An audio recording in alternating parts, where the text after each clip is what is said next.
tell people I do contemporary sculptural native beadwork.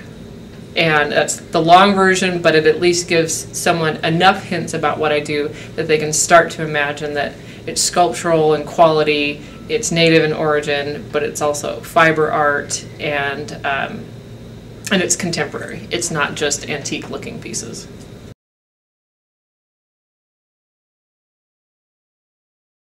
For my first BFA show in college, I was finding that I wanted to blend the traditional arts that I already knew with the things I was learning about sculpture and composition from mostly ceramics, and learning how to bring craft and fine art and even an ethnic touch to it all together.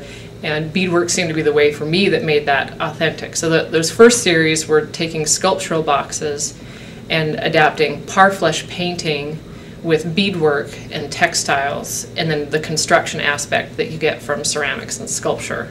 And so the boxes were that first part of it, and then I just kept taking native elements and finding a way of looking at it through a contemporary art school lens. How would I redo that if I were coming at it from art school, where they teach you about theory and making multiples and taking chances and not having to make it correct.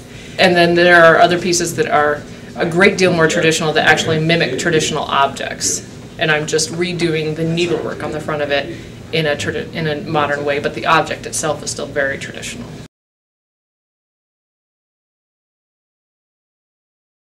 I did a wonderful piece last year that portrayed Salish women digging bitterroot on what is now the grounds for the University of Montana campus. And I worked really hard to make sure that the small details that were in there about their clothing and their dress and the tools that they were holding and everything said that these were Salish women.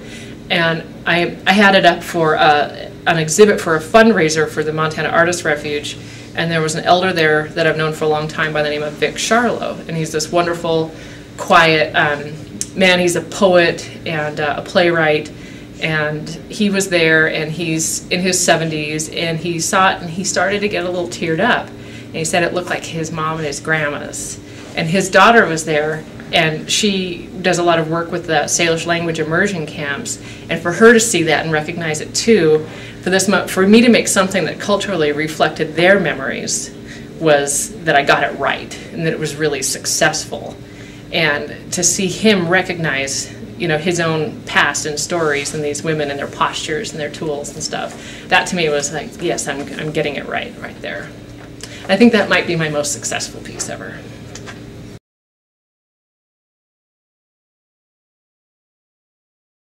I really enjoy making jewelry because it's rare with the pieces that take this long that I get to finish something in 8 hours or less. And I love making things that I know people are going to use and that they won't be afraid to handle and touch. It's a lot more durable than anyone would give it credit for because it looks rarefied and pretty and plush, but it's much more durable than it would seem at first. And I really love doing pieces that have insects and birds and sort of flowing images like that are really fun to compose. And I like making powwow gear and powwow outfits that get to be seen in that context.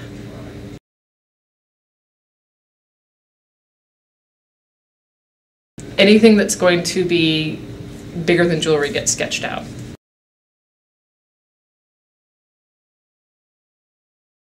The bigger pieces go through multiple stages of pattern making.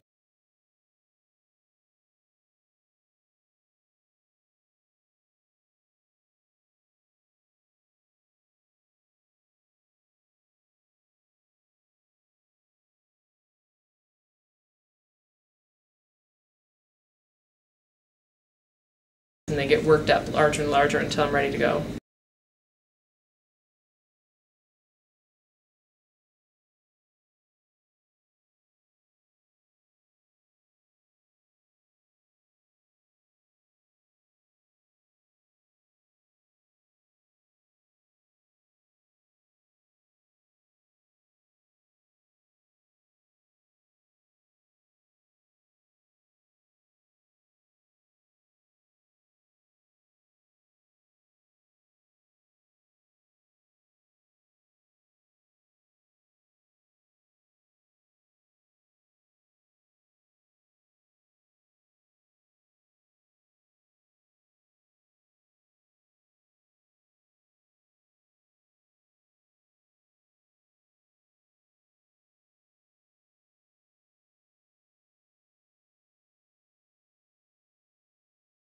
So what I usually do is lay out a big rectangular shape, and then I make a variety of horse heads and different circles.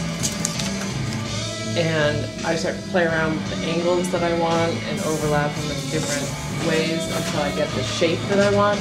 And then I tape that down, trace all of it, and then I take interfacing and I start making the horse heads that I want. And I have to put a bigger layer behind it, but then all that gets cut away. And then I end up with the horse heads, and then I do the rosettes that dovetail in. And then all that gets put on the wool. Cool.